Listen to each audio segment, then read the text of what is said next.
Boa noite a todos. Um prazer estar aqui novamente com vocês nesse curso de Sexualidade Humana com o Dr. André Marques, maravilhoso. Quem está aí nos acompanhando já teve o gostinho de assistir aulas incríveis. E hoje, nessa nossa última aula, para finalizar esse curso, Dr. André vai nos falar sobre terapia sexual e vai fechar o curso mostrando a aplicação duplicite em um caso de anorgasmia. E eu deixo agora vocês com o professor André. Boa noite a todos. É um prazer estar aqui de novo, né, Joyce, com você, com o pessoal aqui do estúdio também, né? Maravilhoso. E a gente vai hoje fazer o seguinte. Primeiro eu quero pedir desculpas por ontem. Na verdade, não foi culpa minha, né? Mas por nós todos, porque houve uma falha de comunicação em termos do tempo que precisaria para poder entrar a outra aula que teria, e nós tivemos que interromper a aula justamente no orgasmo. Nossa, André. Na hora. A gente estava falando, tinha falado de tudo. Na hora do clímax. No clímax a gente teve que parar.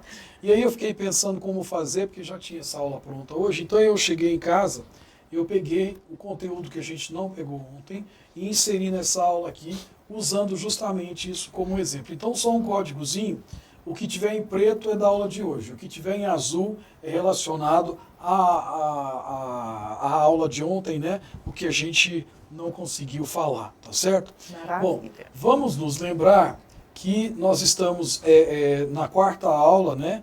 A primeira aula nós abordamos o método Plicite e alguns conceitos básicos em sexologia, principalmente sexo enquanto caracteres sexuais primários e secundários, gênero, a porção psicossocial, orientação sexual, aquilo que move a pessoa, também a necessidade de consentimento para que haja atividade sexual. A gente também trata em sexologia aquilo que causa sofrimento, e a gente entrou nas três esferas do que eram esses tipos de sofrimento, né? A disforia de gênero, as disfunções sexuais e também os transtornos parafílicos. Na segunda aula, a gente abordou então questões de diversidade, onde nós abordamos questões de orientação sexual, homossexualidade, bissexualidade, questões do significado do que é diversidade sexual e tudo mais, e também falamos sobre assistência à pessoa transexual. A gente trabalhou aquilo. Na aula passada, a terceira aula, nós abordamos então as disfunções sexuais femininas. Eu acho que pode ter gente da URO aqui também, mas a gente acabou focando na mulher porque esse curso originalmente foi feito para os residentes de ginecologia e obstetrícia de Goiás. Então a gente focou na mulher, tá? Então a gente não falou das disfunções masculinas, mas a gente vai dar uma pinceladinha hoje aqui bem rápido num aspecto importante para o ginecologista com relação aos parceiros também, os maridos, ou enfim, as parcerias, né? Então hoje a gente vai falar um pouco sobre terapia sexual. Vamos lembrar então já de início, sempre mantendo o foco para a gente saber o que a gente está fazendo aqui no curso. Nós estamos trabalhando aqui em cima, como uma plataforma, o método Plicite, né? Plicite no sentido de P, permissão para falar, a busca ativa pela queixa sexual da paciente. LI, de informações limitadas, lembrando que a gente pode fazer as orientações para a nossa paciente, e desde que a gente preste atenção para apenas fornecer informações respaldadas por literatura. O SS são as sugestões específicas, que do mesmo jeito que as informações limitadas devem ser respaldadas por literatura. E IT é o que a gente vai falar hoje, né? Que em inglês seria Intensive Therapy, que para nós vai ser o quê? Terapia intensiva ou terapia sexual, que nós vamos falar aqui. Tá certo? E aí a gente vai aproveitar aqui e pincelar uma coisa, né, Joyce? Que você, inclusive, nos lembrou disso aí. O que acontece? O método Plicite é apenas uma das formas da gente sistematizar a assistência à queixa sexual. Existem outros. E um que a gente não pode deixar de mencionar é o EOP, tá? Que foi descrito por autores brasileiros. Doutora Lúcia Lara, doutora Sandra Scalco, Dr. Gerson Lopes, tá? E basicamente ele parece muito com o Plicite, tá? De ensinar sobre a resposta sexual, orientar sobre a saúde sexual, e P de permitir a estimulação do prazer. Por que eu escolhi especificamente o Plicite? Porque nós não estamos aqui falando nesse curso apenas de sexualidade feminina. A gente falou de vários outros aspectos da sexologia e, de certa forma, então, alguns casos a gente não vai permitir estimular o prazer, mas pelo contrário, nós vamos permitir que não haja a obsessão por aquilo, como a gente falou no caso das hipersexualidades e tudo mais, né? E ainda, eu achei muito interessante e importante, já que a gente está introduzindo essa ideia aqui, a questão do método Plicite ressalta muito a permissão para falar, que tem tudo a ver com acolhimento, que é uma dificuldade que a gente tem nos nossos ambulatórios, principalmente, né, os ambulatórios de escola, onde a gente não tem tanta privacidade e tudo mais. Então, lembrando, a gente está trabalhando em cima do método Plicite, e a finalidade desse curso é justamente instrumentalizar o ginecologista, os outros médicos e os outros profissionais de saúde também, alguns que não são médicos estão assistindo, né, que sobre as informações limitadas e as sugestões específicas. Porque muita gente fala, nossa, se eu perguntar sobre sexo, se o paciente queixar de alguma coisa, o que eu vou fazer com a queixa, né? Lembrando, colegas médicos, nós temos muita urgência em resolver o problema do paciente ou da paciente, né, em uma única consulta. Em sexualidade não é assim. Muitas vezes vai demorar muito, muito tempo. Tem gente que faz 2, 3, 4 sessões comigo. Estou bem, André, beleza. Tem gente que está comigo há 5 anos. Que isso se desdobra em outras questões e tudo mais.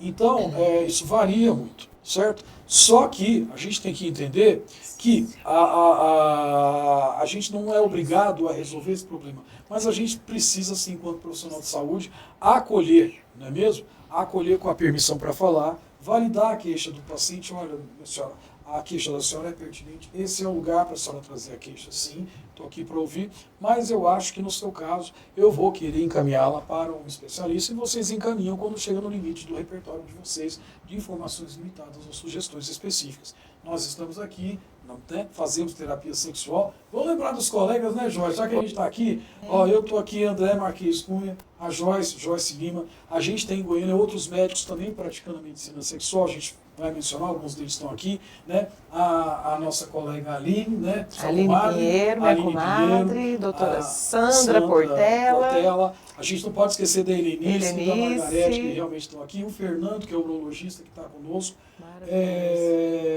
Estamos esquecendo demais a colega aqui, a ginecologista. A Thaís também. Né, que a gente tem. E Clarissa Marini. Né? Então, nós estamos aqui já dando um oi para vocês, tá? Se a gente esqueceu de alguém, desculpa, a gente menciona depois. Nos perdoe, mas né? É muito importante a gente estar à disposição, né? Claro, nós aqui, tão certo? Bom, né? Multiplicar, né? Multiplicar e trabalhar em conjunto. A gente faz isso sempre, tá? Trabalhar em conjunto. Né? Já escrevemos até capítulos de livros juntos. Maravilha. Né? Bom, então a gente vai tocando adiante aqui para a gente falar um pouco de terapia sexual. Na verdade, é um tema meio polêmico, tá? Porque... Pega uma água para mim, por favor. Tá aqui, André. Tá aqui, obrigado. A minha garganta continua ainda ruim. Tá melhor um pouco, mas não tá tão... O que acontece? Esse é um tema um pouco polêmico. Porque hoje em dia a gente tem discutido muito, né? Tem visto discussões muito sobre quem é que pode exercer a psicoterapia, a terapia sexual. Inclusive nós fomos chamados, né, na FEBRASGO, na comissão nacional especializada de sexologia, que Joyce e eu participamos, nós elaboramos inclusive um posicionamento sobre a alçada da ação do sexólogo, né, do médico sexólogo, porque a gente utiliza técnicas psicoterápicas também, e elas não são de uso exclusivo de uma ou outra categoria profissional, dependendo da linha, e eu vou dar uma pincelada aqui para entenderem onde é que está essa grande dificuldade de definir quem é que pode exercer a psicoterapia e a terapia sexual, o que é a formação necessária. Vocês vão ver que a questão é bem mais complexa para a gente poder responder isso, e a gente tem que ir na raiz da questão, tá? Pois bem, quando as pessoas me mandam, os colegas mandam pacientes para mim, às vezes, é muito frequente o paciente a chegar e falar, mas doutor, o que é esse negócio de psicólogo, psiquiatra, psicanalista, que não sei o que, etc e tal, quem é quem aqui, que eu tenho sempre que ressaltar, né? Que eu não sou psicólogo, eu sou médico, eu fiz ginecologia, sexologia, tal, trabalho em formação também em psicanálise, que é uma coisa né, que não para, e por isso a gente trabalha nessa linha. Mas os colegas também têm alguma dúvida, para quem encaminhar, né? Para quem que vou encaminhar, qual é o profissional mais adequado, e assim, é uma angústia muito pertinente, porque a gente tem que tomar muito cuidado hoje em dia, porque muita gente que se diz sexólogo está achando que é para falar besteira e pronto, acabou, e não é nada disso. É uma ciência. A sexologia é uma ciência multidisciplinar, transdisciplinar e que engloba uma série de áreas, mas é científico sim. Pois bem, o que é terapia sexual? Tá? É o que é? Ela engloba entre várias coisas, a gente colocou ali. O tratamento sexológico é todo o processo médico e ou psicoterápico que tem como objetivo a correção de distúrbios sexuais. Isso engloba tanto aspectos médicos, medicamentos, cirurgias, etc., métodos biofísicos, etc., por vários profissionais, como também o objeto do que a gente vai discutir agora, que é justamente a parte dos recursos psicoterápicos que são usados em sexologia. Não dá para fazer sexologia sem conhecer a parte orgânica, né, a biológica e tudo mais, e também não dá sem ter algum conhecimento da parte psicológica também. E a gente estuda isso na pós-graduação, não é só uma aulinha, é o que a gente fica anos estudando, não é mesmo? Então, terapia sexual é isso, nada mais é, vamos colocar aqui, que uma psicoterapia, na parte mental, é uma psicoterapia voltada para o sintoma sexual. E é aí que vem a grande questão, né? O que é psicoterapia? É aí que a gente começa a ter essa dúvida. Por quê? A psicoterapia, no sentido amplo, né, é qualquer método de tratamento dos distúrbios psíquicos ou corporais que utilizem meios psicológicos. E, mais precisamente, a relação entre o terapeuta e o doente. Aí vem a psicanálise, trabalha muito em cima disso, né? O tratamento da psique. Pois bem, a gente tem que tomar muito cuidado para não ser movido por paixões, disputa de mercado, o que a gente vai fazer, eu que posso fazer, o outro faz melhor, eu não faço. Vamos entender a essência da coisa e vocês vão entender que o buraco é mais embaixo. A gente trata o psique. Mas o que é psique? Bom, primeiro, né, sobre as psicoterapias. Foram procurar, isso foi em 2017, quantas linhas de psicoterapia tinham na Wikipédia. Né? Não é uma boa referência, mas é o que está na internet lá. Né? Encontraram, Joyce, mais de 150 linhas de psicoterapia ali. Algumas absolutamente científicas, algumas verdadeiros chutes. Então a gente fica em dúvida, o que é isso? Né? O que é esse tratamento? Nós médicos, quando vamos tratar alguma coisa, a gente tem o aspecto também da recuperação da saúde. E recuperar a gente tem que saber o que é o parâmetro de normalidade. E a gente tem que conhecer o objeto que a gente está tratando. Mas que objeto é esse, o psique? Bom, essa palavra psique vem do grego, que é o pushke, tá? Que significa sopro vital, vida, espírito, princípio vital, alma, si mesmo, pessoa. Então, como é que a gente vai tratar o sopro vital? Né? Como é que a gente vai recuperar o princípio vital? Não é mesmo? E, pessoal, eu estou falando tudo isso aqui, parece que está entrando um pouco fora da área clínica, mas é justamente para vocês ficarem tranquilos e poderem ter uma ideia de para quando vocês precisarem encaminhar para uma terapia sexual, uma psicoterapia, entenderem qual é a grande dificuldade aí, para saber para quem encaminhar. Pois bem, como é que a gente vai tratar, então, esse objeto, si mesmo, pessoa? Né? É muito, muito vago. Então, a gente vai ter que entender o que é esse psique, esse psiquismo, a noção desse psiquismo ao longo da história. Do ponto de vista histórico, a psicoterapia veio lá da pré-história, com o xamanismo. Tá? Os xamãs tinham técnicas lá, não eram protocolos, eram rituais para tratar algumas alterações, e sim, era terapia sexual, não era psicoterapia, porque estavam tentando tratar alguma coisa do psicológico, mesmo sem saber muito bem o que era. Mas aí a gente chega na Idade Antiga, Sócrates, né, com a busca da verdade, a ciência, né, o saber. E ele mesmo já começa a se questionar o que é esta essência nossa do psiquismo. Né? Isso se desenvolve depois em algumas ideias conflitivas entre o monismo e o dualismo, né? No monismo de Aristóteles, no qual se supõe o seguinte: morreu, acabou, não tem mais nada.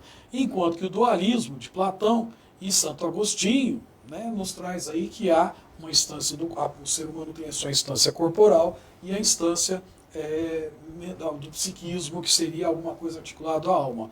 Mas isso teve influências até mesmo da igreja e do poder. Né? Tomás de Aquino, por exemplo, inicialmente era monista, mas a igreja deu um toque, vamos mudar de ideia um pouquinho, e ele teve que conceber a possibilidade de alma distinta de corpo. Era a Idade Média, igreja muito ligada ao poder e tudo mais. Então, para vocês verem como é que essa ideia de psiquismo Alguém conseguiu responder o que é o psiquismo? Não. A gente avança um pouquinho na história e vamos para a ciência, né? A ciência do psiquismo. Vamos lá, teve um marco histórico na ciência que de repente Galileu cria lá o telescópio, olha para os astros e descobre o seguinte: nossa, isso não é caótico, não é divino, isso não. Tem uma lógica, tem um matema, é matemático. A movimentação é previsível, baseado no que se constata. E isso gera toda uma questão na ciência, no mundo do saber, que se sabe do que é possível se pesquisar esse saber cada vez mais, baseado nessa experiência. E aí vem Descartes, né, com a questão de questionar tudo de forma metódica, né, o discurso do método que ele tem lá, né, que vai trazer, quando a gente fala em cartesianismo, é de Descartes, né, e ele coloca que tem que ser tudo metódico, e vem, né, o famoso dizer, penso, né, penso, logo existo, né, que ele vai trazer isso aí. Bom, a John Locke, mais para frente, na Inglaterra, traz aí a escola do empirismo, e a gente usa muito essa palavra empirismo como chute, não é uma forma de pensar assim na história, né? O empirismo foi a possibilidade de trazer a possibilidade da percepção, ou seja, é o aprendizado baseado naquilo que se constata. Por exemplo, Joyce, anteontem o sol nasceu, né? Ontem o sol nasceu, né? Hoje o sol nasceu, logo amanhã o sol vai nascer também, não é mesmo? Isso aí é o conhecimento empírico, tá? O saber é obtido pela experiência, né? Mas aí veio o Hume depois e falou, opa, peraí, ontem nasceu o sol, ontem nasceu, hoje nasceu, mas quem garante que vai nascer amanhã? Então ele já traz a ideia de que não há necessariamente uma relação de causalidade, mas sim o que estariam descrevendo seria o costume, o que acontece costumeiramente. Mais para frente vem Comte com seu positivismo, aí ele radicaliza. Não é que você tem que procurar de forma metódica, você tem que comprovar. Para dizer que é ciência, quer saber, tem que ter comprovação científica, tá certo? O resto não é ciência, é pura teoria, certo? E a nossa própria saúde baseada em evidências, né? A medicina baseada em evidências é fortemente influenciado pela questão do positivismo. Não só, não se prende a isso, mas há forte influência aí. Pois bem, mais para frente, aí olha como é que fica a questão do psiquismo. Charles Darwin vem e descobre lá a teoria da evolução das espécies. E Pavlov, né, já traz ali a ideia o quê? Pois bem, se tem a teoria da evolução das espécies, então a gente pode, esse comportamento aí, vem a questão do comportamento humano, faz correlação também com o comportamento em animais. E aí tem o famoso experimento no qual ele tocava uma campainha e dava carne para o cachorro, ele salivava. Depois ele tocava a campainha, dava carne para o cachorro, ele salivava. Depois ele tocava a campainha, não dava carne e o cachorro salivava. Ou seja, a primeira forma de condicionamento, ontem falamos de condicionamento, e aí a gente descobriu que é possível condicionar os animais e da mesma forma as pessoas. Tá? Surgiu aí a primeira, né, psicologia comportamental, né, que tem forte influência sobre a noção do que é psicoterapia, né, ainda passando por essa instância. Pois bem, mas não parou aí depois, né? Então teve essa questão comportamental, mas aí naquela época já os manicômios traziam a noção de que os loucos estariam endemoniados, né? Por isso que eles eram excluídos, eliminados, mas Philippe Pinel traz ali a primeira perspectiva humanista de que os loucos não seriam endemoniados, mas sim portadores de doenças e que mereciam tratamento. O Freud seguiu mais aí a linha francesa também e estudando as pessoas que tinham sintomas e sinais que eram inexplicáveis, mulheres sofrendo de hemiplegia, descobriu que a hora que elas falavam daquilo, de alguma forma o sintoma desaparecia, né? Surge aí a noção do inconsciente na psicanálise, né? A psicanálise, o pai da psicanálise, segundo Freud, que era um médico, né? E a gente às vezes fala que é simples, mas a palavra inconsciente não existia, né? A gente achava que tudo era divino, tudo era espírito, né? Mas para frente veio a fenomenologia, na qual a ideia era que o fenômeno psíquico, e veja, a gente ainda está se degladiando com o que é esse tal desse psiquismo, né? O fenômeno psíquico se dá na relação entre o objeto do mundo externo, que é percebido, e a subjetividade do sujeito, ou seja, na relação que isso acontece. E aí vem Foucault e fala, não, no pós-modernismo. Veja bem, isso faz sentido, mas ele supera esse binômio sujeito e objeto e o dualismo. Ele entende então que a subjetividade do sujeito psique é moldada pela sociedade, uma questão social.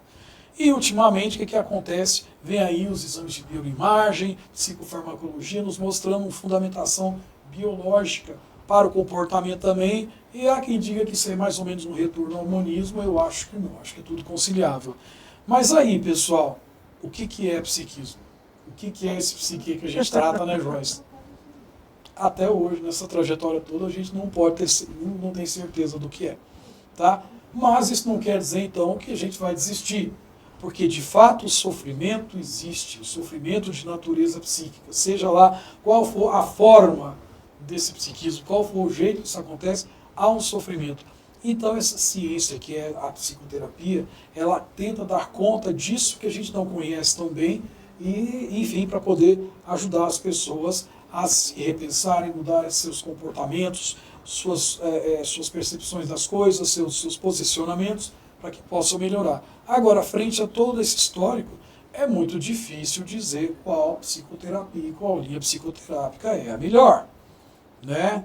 Então é por isso que tem tanta polêmica acerca de quem pode exercer a psicoterapia, justamente porque não se sabe bem o que a gente está chamando de psicoterapia, não é mesmo? Pois bem, nesse sentido, a gente tenta dar uma englobada, né, no que são as psicoterapias, e há uma classificação que eu achei bastante interessante, que classifica em 3 categorias. A primeira categoria é a base fenomenológica e pós-modernista. É um grupo de psicoterapias que acabaram caindo um pouquinho em desuso, mas ainda existe, né? Vindo lá do Foucault, das linhas da fenomenologia e tudo mais. Depois vieram aí, outra categoria, são as terapias psicodinâmicas, e a própria psicanálise entra nessa classificação aí, ou seja, a questão de como é que esse psiquismo funciona. E depois vem as cognitivo-comportamentais, eu coloquei aqui no plural, que nós fizemos pós na área, né, Joyce? Então, pus em plural por quê? Porque não é uma terapia cognitivo-comportamental, está se tornando um grupo de terapias cognitivo-comportamentais, englobando uma série de outros recursos. Ela está sempre aberta a englobar e trazer e testar. Um dado sobre a psicanálise que eu trago, ela está ali enquadrada na categoria de psicoterapias psicodinâmicas, mas, sim, a psicanálise pode ser considerada um método psicoterápico, justamente por quê? Porque ela leva a uma modificação do sujeito. Porém, os praticantes da psicanálise, os estudiosos da psicanálise, entendem que ela vai para muito além da psicoterapia. Ela também procura uma questão, ela é baseada muito mais na questão do autoconhecimento, e isso, lógico, tem um ganho psicoterápico, por isso que ela é uma psicoterapia, mas ela vai para além disso, tá certo? Pois bem, aí vem uma pergunta muito delicada de se fazer, de se responder, na verdade. Qual é a melhor linha psicoterápica, né, Joyce?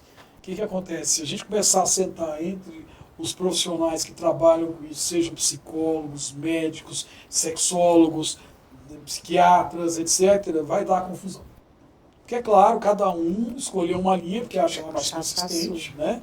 E é o que é recomendável. A gente faz uma pós naquela linha específica, né, com um foco, mas a gente também se submete à terapia naquela linha e depois a gente atende as pessoas sob supervisão também. Então, há toda uma lógica das terapias maiores. E aí eu vou trazer uma resposta qual a melhor. Primeira coisa, a resposta não tem uma melhor. Por quê? A única resposta que a gente tem atualmente é qual foi a mais estudada. Não é a melhor, tá? E é justamente a terapia cognitivo-comportamental. A gente vê ali nível 2 de evidência daquele estudo, né, para queixas sexuais, né, o TCC e o Mindfulness e Foco Sensorial. Na verdade, Mindfulness e Foco Sensorial são também usados em terapia cognitivo-comportamental, né? Então, para desejo que tem nível 2 de evidência em termos de eficácia, ou seja, funciona, tá? Nenhuma tem nível 1 de evidência, tá? Mas aí eu desejo TCC, Mindfulness e Foco Sensorial, excitação, TCC e Foco Sensorial, orgasmo, treino masturbatório, que por sua vez também é uma técnica comportamental para ser usada na TCC. Ou seja, não estamos aqui, né, dizendo que a TCC é a melhor linha psicoterápica. Nós estamos dizendo que é a única que foi estudada mais a fundo, tá certo? E aí, quem é que exerce a terapia, especificamente esta linha psicoterápica, a TCC? Aí, realmente, para a gente fazer a pós, tem um pré-requisito em medicina ou em psicologia, que são os nossos colegas que fizeram isso. Portanto, não podemos dizer que seja melhor, é a mais estudada. E eu acho que a gente constata realmente na clínica, né, Joyce, que tem eficácia. né? Nós estamos aqui preconizando essa. Há profissionais espetaculares de outras áreas, né? Nós temos professores espetaculares que seguem outras linhas psicoterápicas também, mas a gente então fala que é a que foi mais estudada por enquanto, tá certo? Que é a TCC. Então a gente trabalha para transtornos sexuais. Pois bem, e aí eu vou trazer para vocês como é que acontece isso. E, lógico, você sabe, Joyce, tanto que eu gosto de psicanálise, não vou deixar de falar um pouquinho do final, né? Mas aí é gosto pessoal, e que eu pratico ela também. Mas o que acontece? Eu trouxe para vocês aqui um exemplo de TCC, porque eu vou dar exemplo de todas as linhas, vai ser impossível. E ainda eu queria trazer para vocês que, assim, muitas vezes as pessoas que não são psicoterapeutas, que não estudam essa área, ficam confusas com alguns termos que são utilizados, porque como as linhas de pensamento são diferentes, muitas vezes uma palavra tem um significado dentro de uma linha de pensamento, e essa mesma palavra tem um outro, quase que um outro significado, um outro contexto, dependendo da outra linha. E às vezes uma outra pessoa, com todo o entusiasmo com a linha com a qual trabalha, traz algumas linhas de pensamento, e vocês viram como é difícil dizer que aquilo é o que está certo ou errado. Traz algumas ideias de uma forma muito pragmática, muito certeira, e fica parecendo que aquilo ali é a verdade sobre tudo. E aí fica parecendo que um terapeuta está entrando em conflito com o outro. Tá? Na verdade, a gente tem que escolher a linha e seguir até ali. Se a linha está sobrevivendo, é porque ela tem alguma coisa de consistente. Né? Então o que eu vou fazer aqui? Eu vou trazer o exemplo aqui de falar um pouco mais sobre como é que acontece a terapia cognitiva comportamental, na base também, né, Joyce? Que aí tem desdobramentos, tá? Para vocês terem uma ideia como é que funciona. Mas aí vamos tentar contextualizar aí também o método Plicit, como é que ele se assemelha, como é que ele puxa algumas coisas que já são apresentadas na terapia sexual também, tá? Para que vocês tenham alguma liberdade a mais para entenderem o que está acontecendo. Tá? Pois bem, a terapia cognitiva comportamental, ela tem um foco na mudança. O que é a terapia cognitiva comportamental? É, na verdade, a junção ali das linhas psicodinâmicas e das comportamentais, certo? Porque o que é? Ela é uma linha psicoterápica criada por Aaron Beck, que era enfim, ele faleceu, Joyce, né, recentemente, um médico americano que faleceu recentemente. Ele criou essa linha justamente nesse princípio americano que tem que resolver o problema rapidamente. Então, é uma linha psicoterápica que se propõe a modificar o comportamento, a mudança no comportamento, e é a priori uma técnica para ser uma técnica de psicoterapia breve. Geralmente eles colocavam lá 10 a 15 sessões e tudo mais, mas a gente dá uma prolongada nisso, dependendo do que for necessário, tá? Bom, no geral que a gente faz, né, vai ser basicamente 3 etapas da psicoterapia cognitivo-comportamental, que não necessariamente precisam ser na sequência, elas podem acontecer concomitantemente. Basicamente, o paciente ou a paciente vão trazer aí uma queixa para você, mental no caso, e aí vocês vão ter 3 etapas, né? O terapeuta vai trazer isso para 3 etapas. A primeira delas é a etapa da psicoeducação, que a gente vai falar um pouquinho daqui a pouco, tá? Onde nós vamos pegar a queixa da paciente e vamos então destrinchar o que há de científico, o que há de informações pertinentes para que ela possa entender em qual esfera ela está transitando, dados epidemiológicos, anatomia, fisiologia, né? Eventualmente a fisiopatologia daquilo que está incomodando essa paciente, né? O que há, enfim, trazer informações, instruir essa paciente. Isso aí é uma etapa chamada de psicoeducação. Se nós levarmos para o método Plicit, basicamente é LIs, informações limitadas, e as sugestões específicas, eventualmente. Na verdade, as informações limitadas, as sugestões nem tanto. Mas as informações limitadas nada mais são do que uma psicoeducação, não é mesmo? Que a gente vai trazer para a paciente. Bom, quando a gente vai abordar o paciente, né, a paciente ou o paciente, estou pondo no masculino, porque está valendo aqui, mas a gente está pensando na nossa paciente em ginecologia. A gente vai tentar se contextualizar com relação a essa queixa dessa paciente. Por quê? Porque a gente também não vai adivinhar, né? Então a gente pega essa queixa. E aqui, o que está em azul, eu vou usar um exemplo de dificuldades no orgasmo, porque é justamente onde a aula de ontem parou. Eu já ia entrar nessas questões de psicoeducação, então eu resolvi usar como exemplo aqui de como é que funciona justamente se a gente tiver com uma paciente supostamente, é um suposto caso de dificuldades no orgasmo. A gente primeiro, então, faz a psicoeducação e a gente, concomitantemente na conversa, vai tentando fazer o que é chamado de conceituação cognitiva. O que é essa conceituação cognitiva? Nós vamos falar para essa paciente, olha, quando acontecer o episódio de angústia, a situação que te deixa estressado, etc., para um pouco, pensa 2 minutos, as primeiras palavras que estão vindo na sua cabeça.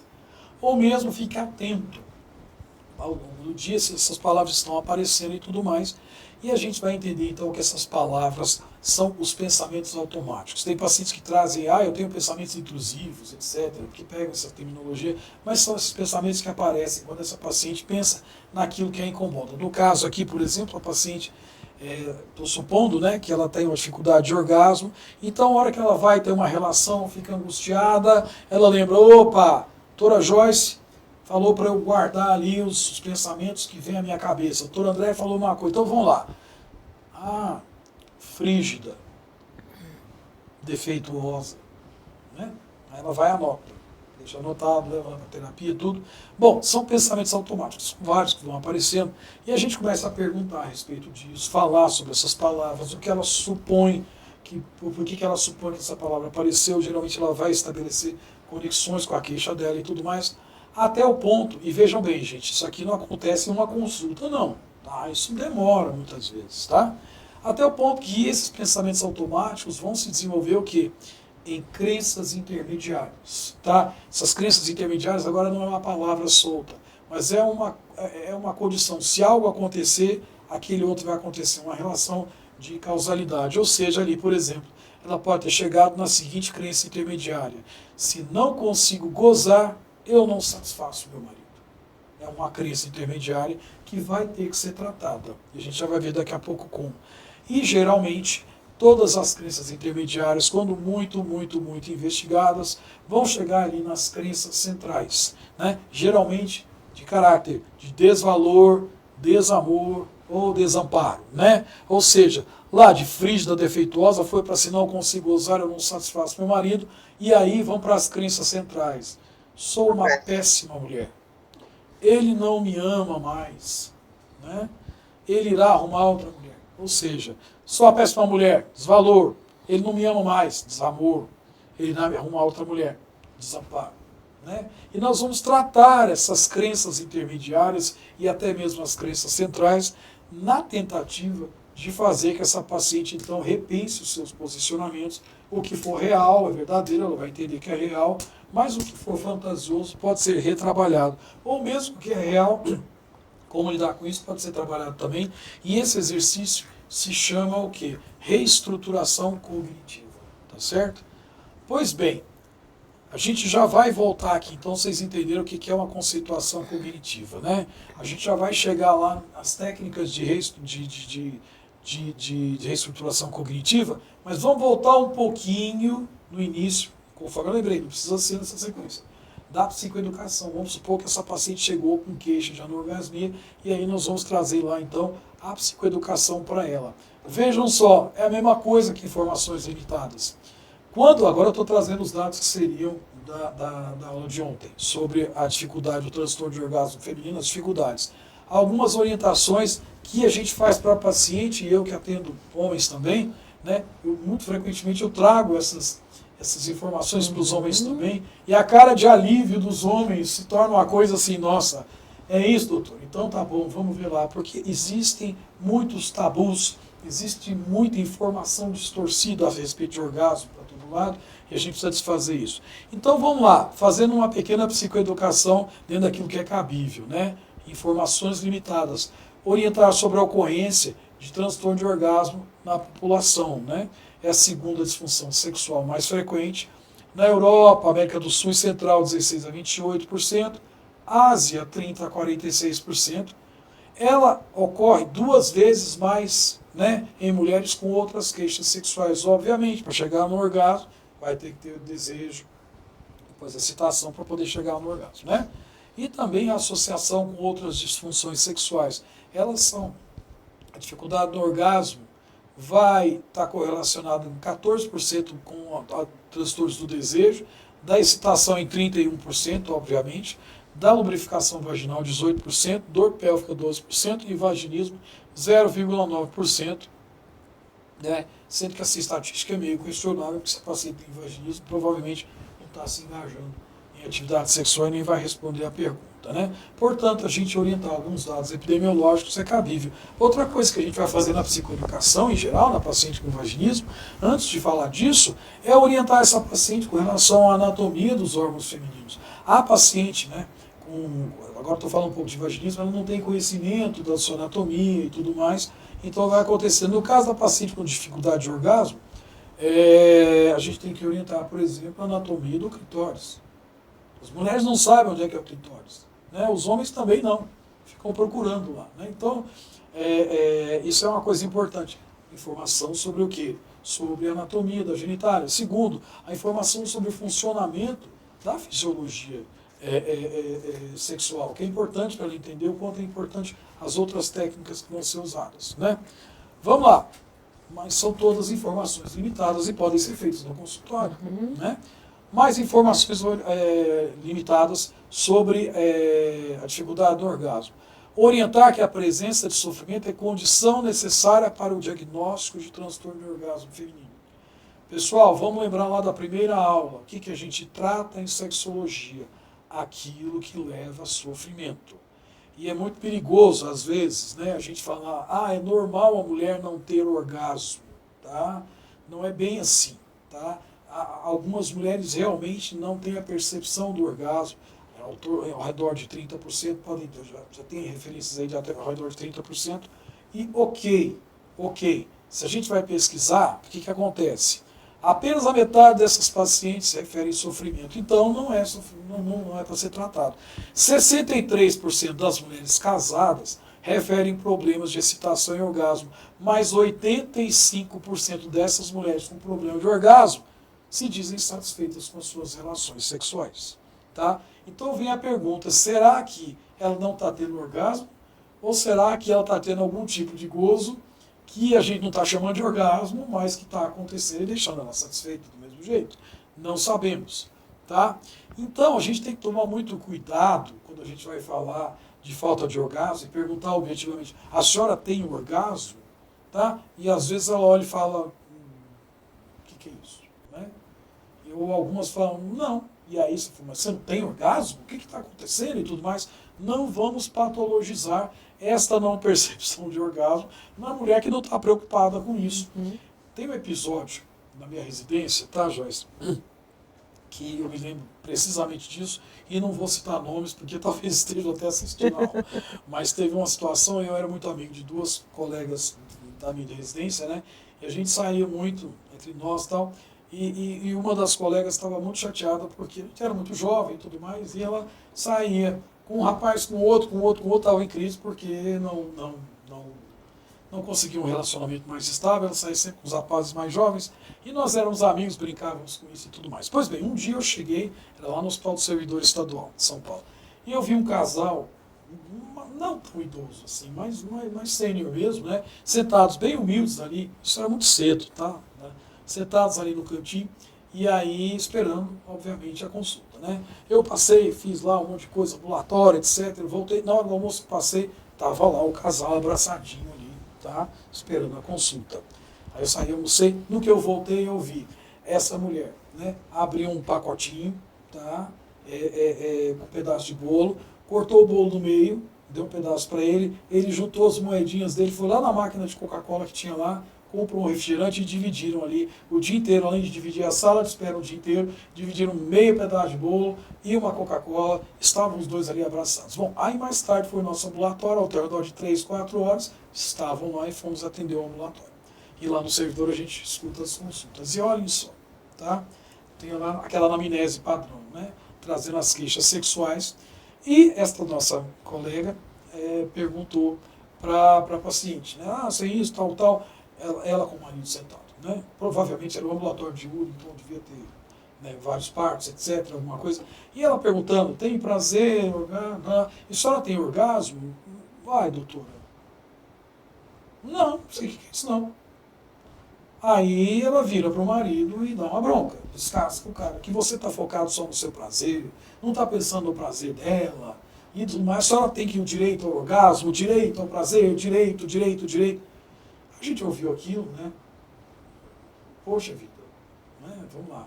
E a gente resolveu falar para a nossa colega, a gente ficou brigado um mês depois, mas a gente falou, olha, na boa, talvez essa senhora tenha muito mais a te ensinar sobre sexualidade do que você a ela. Você ali criou uma disfunção sexual iatrogênica. Porque esse casal está unido desse tanto aqui, desse tempo todo, ela está feliz com a relação, ela estava, dizer que estava, e você introduzir que é um problema aí, você criou uma disfunção sexual. Tá? Será que essa mulher não tem orgasmo mesmo? Será que ela não goza de alguma forma? Essa é uma grande questão para mulheres e para homens. Mas a gente tem que tomar muito cuidado, gente. Tem que pesquisar. Tem sofrimento? Isso te incomoda? Se não, tá ótimo.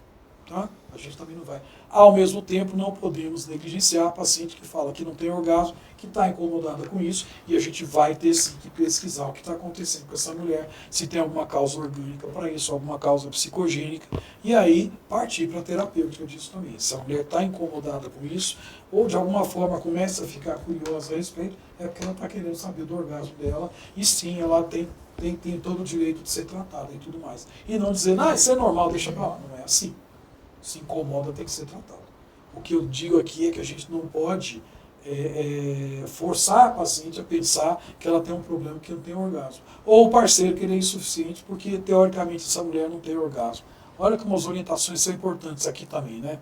Orientar que a necessidade de estimulação do clitóris é uma variação da resposta sexual considerada normal. Eu já atendi paciente que chega em conflito com o namorado, por quê? Porque ela sentia a necessidade de se masturbar, de manipular o clitóris, né, durante a penetração, e o namorado estava ficando ofendido com isso. Mas só o meu pênis não é o suficiente para te excitar?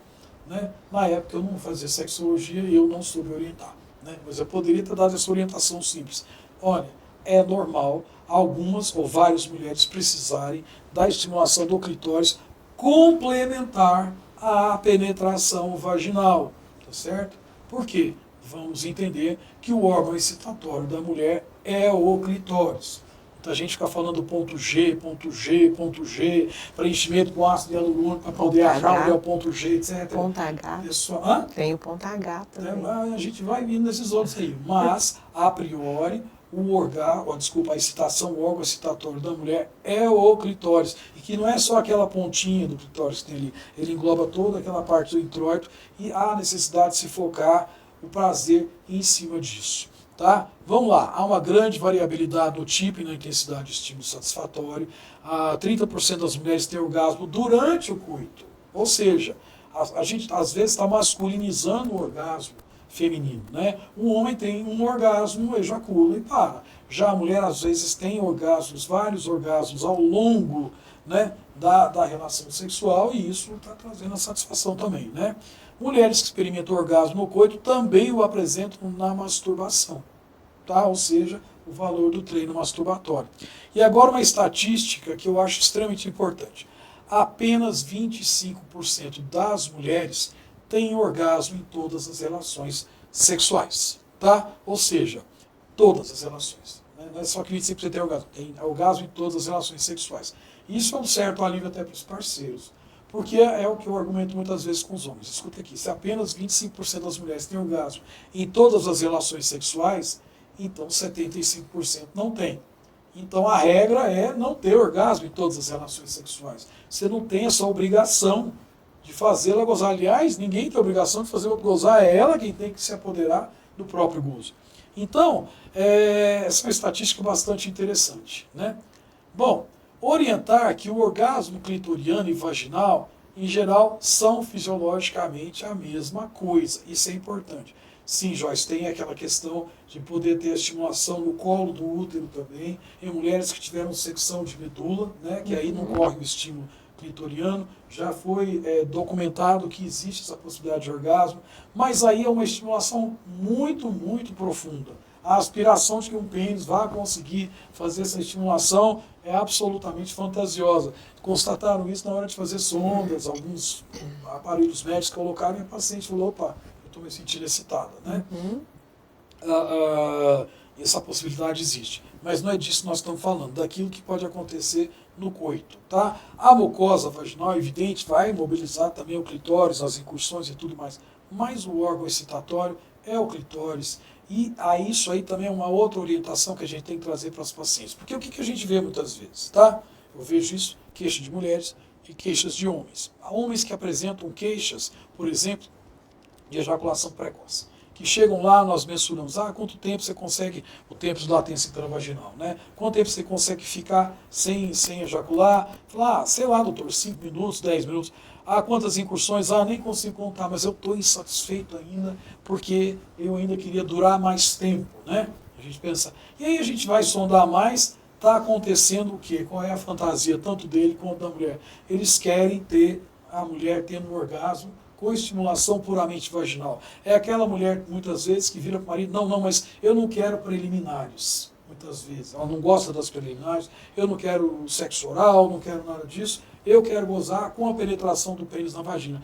E aí não vai ter homem que vai dar conta desse recado aí, porque realmente, muitas vezes, ela vai demorar um pouco mais, sem as preliminares não vai acontecer, e aí que essa orientação de que o clitóris, o orgasmo clitoriano, que é a forma natural da coisa, aí vão começar a dar mais valor no clitóris, não é mesmo? E não simplesmente na mucosa vaginal procurando uma coisa que está perdida lá e que na verdade não vai acontecer, tá? Ou se vai acontecer vai ser muito raro. E aí a forma de estimulação do clitóris também já está estudada. A primeira coisa, parece, isso é uma forma de orientar também. As mulheres, né, a parceria tem que ir testando. Há uma variação muito grande da preferência, mas parece que a estimulação circular ao redor do clitóris e também na movimentação de sobe e desce, parece ser as formas que as mulheres mais preferem. Algumas preferem estimulação direta no clitóris, outras ao redor, e algumas também preferem o estímulo mais intenso ou menos intenso. Mas olha que interessante, uma coisa que grande parte delas apresenta descreve que elas preferem o estímulo repetitivo e não surpresas. Tá na hora, elas preferem que aquela coisa seja mais habitual, então o parceiro descobrindo isso e ela também. Olhem, só essas orientações quanto ajuda, né? Vejam bem, o complexo clitoriano, né, o corpo clitoriano é 10 vezes maior, tá?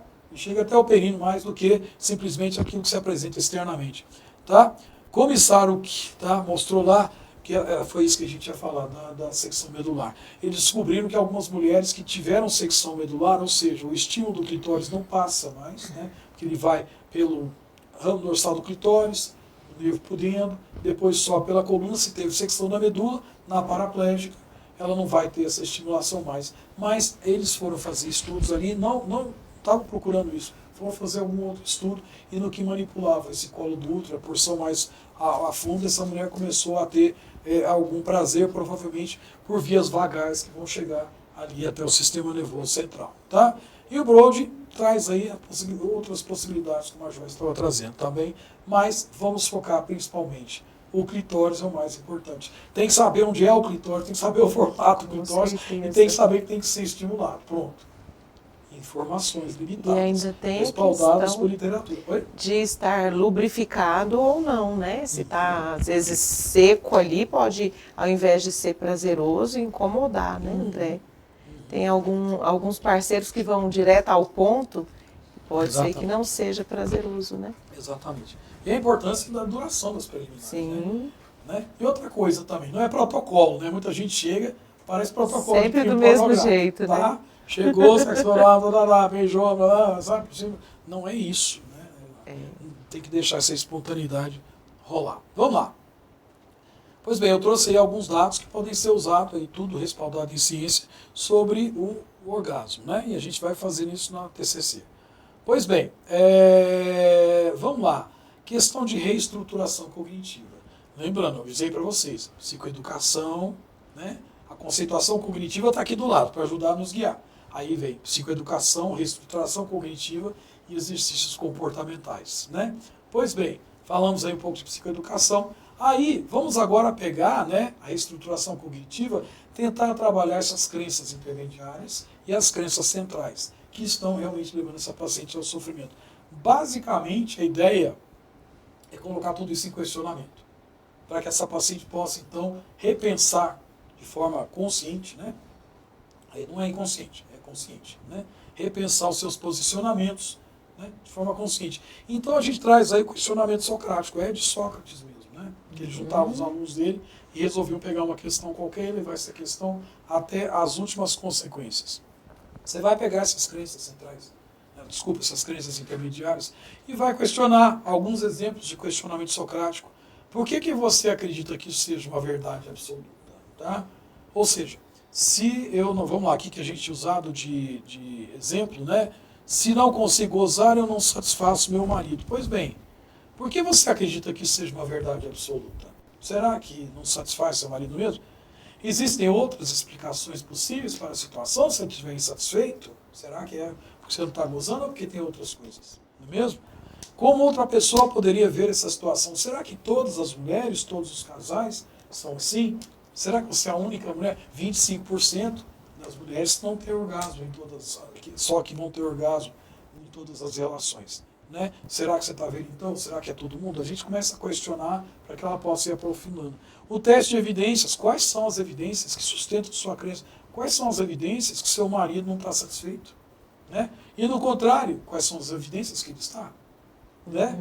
Levantamento de evidências contrárias. Por que as evidências que sustentam a sua crença falam mais altas do que as que são contrárias? A gente vai questionando essa pessoa. Vira um chato profissional, basicamente. Né? A gente vai perguntar, e elas até acham graça, mas é para começar a questionar. Isso vai fazendo com que a paciente comece a pegar um pouco mais leve, entender que essas crenças, elas passam a sair do status de crença, passar para talvez possibilidades, etc. Isso vai reduzindo muito a ansiedade dessas pacientes, né? Tá? Outras formas de reestruturação cognitiva, né? A abordagem de pensamentos disfuncionais. O que são pensamentos disfuncionais? Catastrofização, por exemplo. Se eu não tiver um orgasmo hoje à noite, meu mundo vai acabar. Né? Ou meu mundo acabou quando o meu marido me disse que eu não parecia que eu não estava satisfeita. Né? A generalização. Todo homem gosta de ver a própria esposa tendo um orgasmo, doutor. Tá? Todas elas. Não sabe, como é que ela sabe? Né? Tá? Tudo ou nada. Doutor, ou estou satisfeito ou não estou. Esse negócio de ficar no meio do caminho, brincar e parar, né? Não tá. Né? Leitura mental. Eu olhei nos olhos dele e eu senti a insatisfação dele. Será? Tá? Né? Personalização é comigo, afunilamento, só vê aquilo que diz respeito àquilo, não vê o que está no resto do contexto. Né? E aí há outras técnicas, debate colaborativo, construção de afirmações positivas, enfim, uma série de coisas. Ou seja, a gente vai tentar aí, com essa conceituação cognitiva, dar conta ao máximo daquilo que são os pensamentos da paciente. Chega uma hora que isso se esgota, não está funcionando mais, aí nós vamos partir então para a porção das técnicas comportamentais. Tá? Uma das técnicas que está escrita aqui não, mas não pode deixar de ser usada, né, é justamente o mindfulness, que a gente usa hoje em dia, né, que são os exercícios de relaxamento. Na verdade não é relaxamento, é de esvaziamento da mente, que deve ser orientado para essa paciente, tem sido muito usada.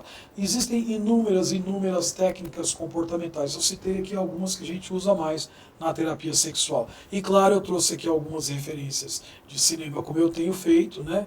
Porque, justamente, primeira coisa que a gente pode trazer, vamos pensar essa paciente que está tendo uma dificuldade de orgasmo. Aí a gente vai pesquisar, ela tem lá dificuldades na excitação, dificuldades no desejo, como é que vai chegar ao orgasmo, gente? Não vai conseguir.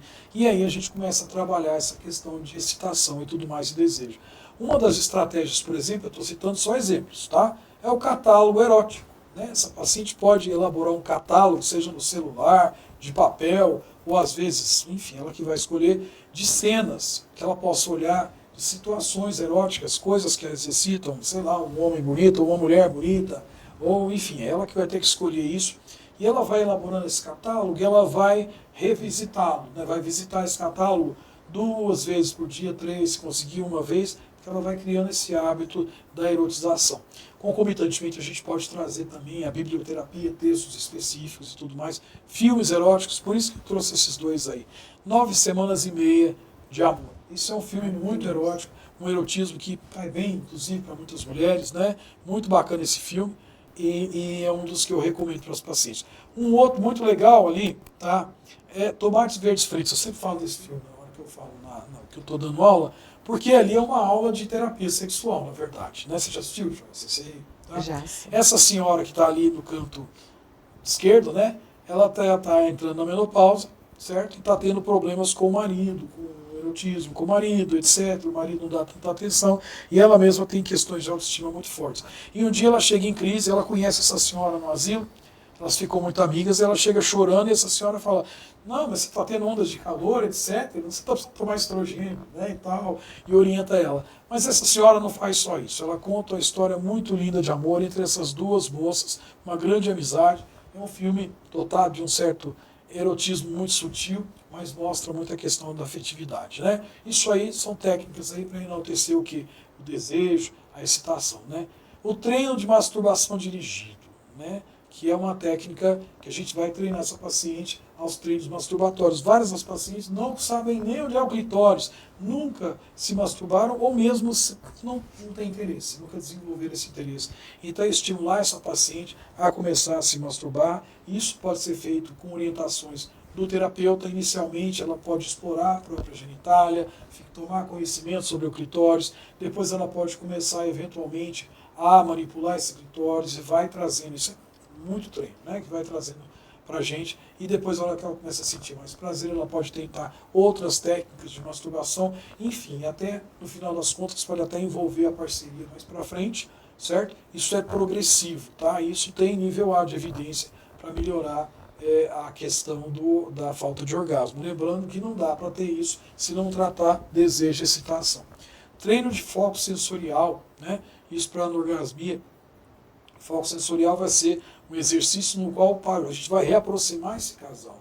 Como é que vai ser? Né? Tem várias formas de fazer, mas basicamente a gente vai instruir o casal, no caso, né, a começar a fazer massagens ou toques no corpo um do outro. Né? Primeiro ele faz nela, depois ela nele, vice-versa. Mas aí de início eles vão tocar as diversas partes do corpo, podem usar inclusive óleos, massagem e tudo mais, sem tocar nos genitais, apesar de estarem né, sem manipulação dos genitais. Uma vez que a ansiedade, se quebrou o clima, quebrou essa ansiedade, então aí é hora do terapeuta falando, então agora você vai partir para as próximas etapas. Vocês poderão então se acariciar do mesmo jeito, mas agora podem incluir os genitais também, que podem ser acariciados, porém sem acariciar sem a intenção de ter orgasmo nem nada disso. Depois vence essa etapa e eles podem se permitir, né, se permitirem se excitarem, etc. E aí depois é que se parte com atividades maiores, eventualmente o uso de brinquedos sexuais, se houver a aceitação, né, desse casal especificamente. E também depois é que a gente vai então dizer que eles estão liberados, né, para a questão do coito e assim por diante. Na verdade, são muito mais etapas, isso varia de um casal para outro, mas é uma exposição progressiva quase, né, Joyce, um ao outro. Porque muitos casais perderam essa intimidade ou nunca desenvolveram essa intimidade. Simplesmente acham que sexo é uma penetração e pronto, acabou. Isso, né? Concorda? Quer acrescentar mais alguma coisa, Joyce? É interessante lembrar também, André, que às vezes essa perda da intimidade acontece até porque os casais só fazem carícias quando desejam uma relação sexual. É comum a reclamação das mulheres, né? Meu marido não me beija, só me beija quando quer sexo, ou mesmo o contrário, delas pararem de beijar o marido, porque toda vez que beija ou faz uma carícia, o parceiro entende, a parceria entende que tem que ter uma relação sexual e nem sempre elas estão dispostas. Mas eu vou defender os homens agora. Tá minha queixa de muitos E falei homens dos dois chegam, lados. Mas você falou das mulheres aí. Muitos homens também falam, doutora, ela não me acaricia mais, ela não me dá um beijo mais, ela só reclama. Só reclama, Tá? né? Doutor, outra coisa, eu quero acariciá-la, mas ela acha que se eu encostar nela, eu vou ter que evoluir com uma relação sexual. Né? Não quero isso. Já vi cobranças assim da mulher. Ele chega, quer fazer um carinho, alguma coisa. Só se isso, não evoluir né? para sexo. Intimidade sem sexo. As pessoas precisam aprender sobre isso, fala, né? E eu não vou ter uma ereção agora, estou sendo cobrado, então eu já fico distante. Eu vou lá para o meu escritório, ela deixa para o outro lado. Homem também. Tá? Eu gosto muito, né, da hashtag, né, da Ana Canosa. E por que não? Por que não começar esse momento de intimidade sem essa obrigatoriedade de evoluir para uma relação sexual? Se de repente entrarem no clima, tudo bem. mas com o direito de poder dizer não a Exatamente. qualquer momento. Mulheres e homens podem dizer não também, né? Também. Também. Porque Sem é aquela dúvida. história, às vezes os homens chegam pressionados. Ah, minha mulher está brigando comigo porque eu não estou tendo ereção, não estou tendo sexo, etc. Eu pergunto, se sua mulher não quiser ter relação sexual, você vai forçar? Não. Não. Se a sua mulher não quiser ter relações sexuais, você vai ficar pressionando? Não. Não é não, né? Eu falei, mas então por que não é para você? Pois é. Por que você não tem o direito de não querer ter uma relação sexual? Estou com sono, Isso. quero dormir, estou cansado, estou estressado, né? trabalho, Claro. Então é isso. Mas essa cultura precisa ser colocada, porque os homens realmente trazem essa queixa. E os Então, homens não é não também para homens. não estão sempre prontos para o sexo. estão. Isso é mito de achar que os homens estão sempre prontos para o sexo. Exatamente. Não estão. Não estão. E não precisam estar. Não precisam estar. Não é porque não teve ereção que deixou de amar. Simplesmente estou cansado. Claro. Eu não estou afim. Isso mesmo. Né? Vai dormir de conchinha, outra hora vai acontecer. Sim. O pessoal está perguntando sobre a cirurgia de remoção de útero da mulher e a diminuição do desejo sexual. O porquê e o que fazer para voltar a ter esse desejo. Então, algumas mulheres têm a questão da presença do útero, né, da maternidade, do útero, da própria menstruação muito articuladas ao feminino, não é mesmo? Tá, a feminilidade. Do ponto de vista técnico, quando a gente vai retirar um útero, a gente não está tirando a inervação que vai levar à excitação. Apesar que agora tem essas pesquisas também em relação ao colo do útero e tudo mais. Mas o útero não é um órgão excitatório. Tá? Não é. A excitação é no clitóris. Eventualmente, quando há a retirada do útero, primeiro, a gente tem que ver qual foi a razão por que esse útero foi retirado. Será que tinha endometriose, tinha um tumor? O que estava acontecendo? Qual é a faixa etária dessa paciente? Né? E, por fim, como é que foi a vivência dessa mulher com relação à retirada desse útero, né? Porque algumas articulam realmente o feminino à maternidade. E os parceiros, muitas vezes, também articulam isso. Mas do ponto de vista neurológico, de estimulação, não tem nada a ver uma coisa com a outra. Apenas a vivência subjetiva pode trazer aí. Eventualmente, se teve alguma complicação cirúrgica, uma cicatriz que vai atrapalhar, etc., tudo bem. Mas a retirada do útero, pelo menos como eu entendo, não tem nada a ver com redução de desejo sexual. Joyce, você acha isso? E o que eu tenho para completar é que a produção hormonal está relacionada com o ovário e não com o útero. Então, quando há a retirada dos ovários, nós podemos sim ter uma redução do desejo, porque nós vamos estar ali tendo uma diminuição dessa produção hormonal. Mas aí é ovário. Ovário, não útero, né? E quando a gente deixa os ovários, só a retirada do útero é como o professor André falou.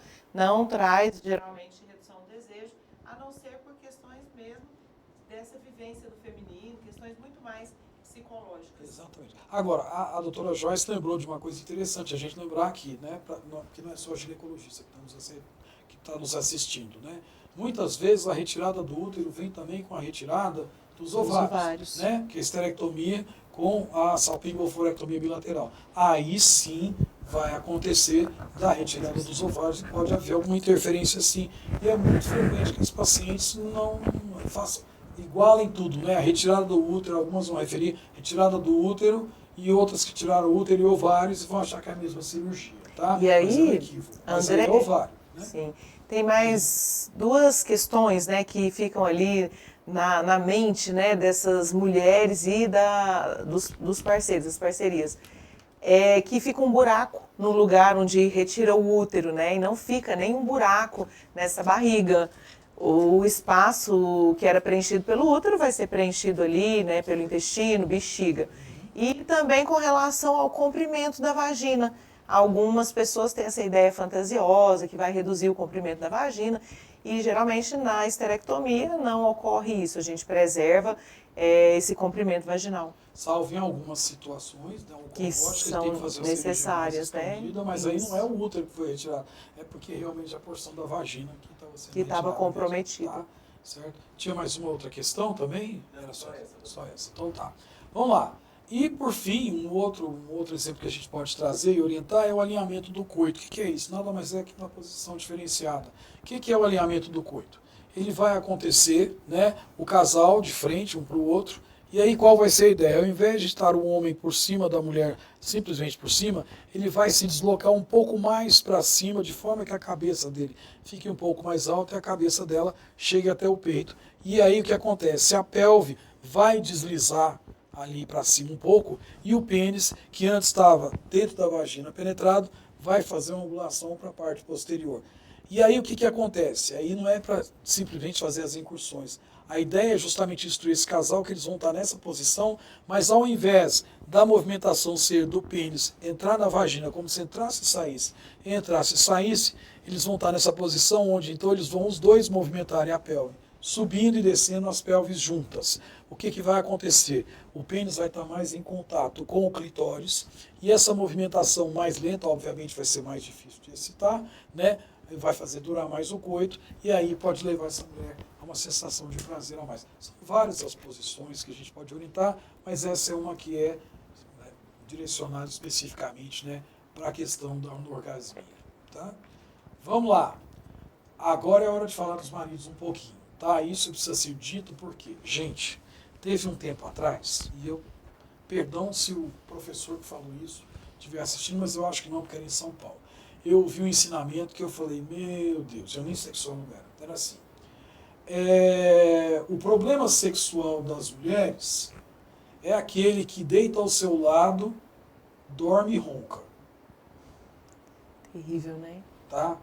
Vamos lá. Primeiro, isso é de um machismo sem tamanho. Sem tamanho. Que está tirando totalmente o poder da mulher de se excitar.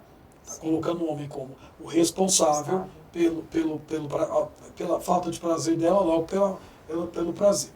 Segundo, resolve o problema do ginecologista, que acabou de lacrar com a paciente. Você sofre, estou contigo, etc. Mas desencadeou um problema. Por quê? Essa mulher que está sofrendo foi procurar ajuda, tá? Ela teve então a afirmação de que o problema é do marido. E aí, olhem só como é interessante essa questão. A gente discutiu isso já lá na jornada, né, Joyce? Primeira coisa, vou pegar um pouquinho de estudo sobre homens aqui, né, para vocês entenderem. Não demonizarem o marido quando tem uma disfunção sexual nessa mulher. Não tentar jogar culpa nele. Isso é evasivo. Vamos lá. Tem os estudos mostrando que o fator mental e relacional são os principais envolvidos na disfunção erétil e ejaculação precoce nos homens. Tá? Ou seja, se você vai... A gente tem que reduzir esse mal-estar entre o casal. Tentar trazer técnicas de comunicação não violenta, estimular o diálogo e tudo mais, e não promover a culpabilização um do outro. Por quê? Porque ele vai aí apresentar mais disfunções sexuais. E olhem só, a disfunção sexual masculina leva a disfunções sexuais femininas, ou pior, essas disfunções sexuais femininas. Olha ali, um outro estudo que mostrou que quando há uma disfunção sexual masculina orgânica, por exemplo, pós-prostatectomia, algum outro problema, isso eleva a chance de ocorrer disfunção na parceira. E quando ela tem essa disfunção, ela piora ainda mais a disfunção original desse homem, tá certo? Portanto, olha aí a gravidade que é ficar culpabilizando o marido na hora, né? Teve uma revisão sistemática e meta-análise, né, que mostrou que a disfunção sexual feminina aumenta em 3 vezes a chance de ocorrência de disfunção sexual no parceiro, tá? Mas olhem aí quem é que está preocupado com o quê, né? O Zhang Yao mostrou ali que a insatisfação com ejaculação precoce, né? Pegar só homens com ejaculação precoce, foram pesquisar isso nos casais. 44% dos homens estavam preocupados com isso, mas olhem, apenas 21% das mulheres estavam preocupadas. 21% é importante, mas o dobro do número de homens está preocupado com essa questão de ejaculação precoce e ela mesma não estava preocupada com isso. E aí mostram o seguinte, né? Vem Maceroli e usou o FSFI, que é um instrumento de avaliação, né, da função sexual feminina, certo? E mostrou o seguinte, que não houve alteração nenhuma no FSFI correlacionadas estatisticamente com disfunção erétil ou ejaculação precoce, ou seja, aquilo que tem a ver com o desempenho sexual masculino, quem está mais preocupado é o homem. Agora, olha onde é que pegou para essa mulher, onde é que teve. Justamente quando há o desejo sexual hipoativo do parceiro, isso sim leva essa mulher a ficar insatisfeita, ou seja, tudo indica que o homem está...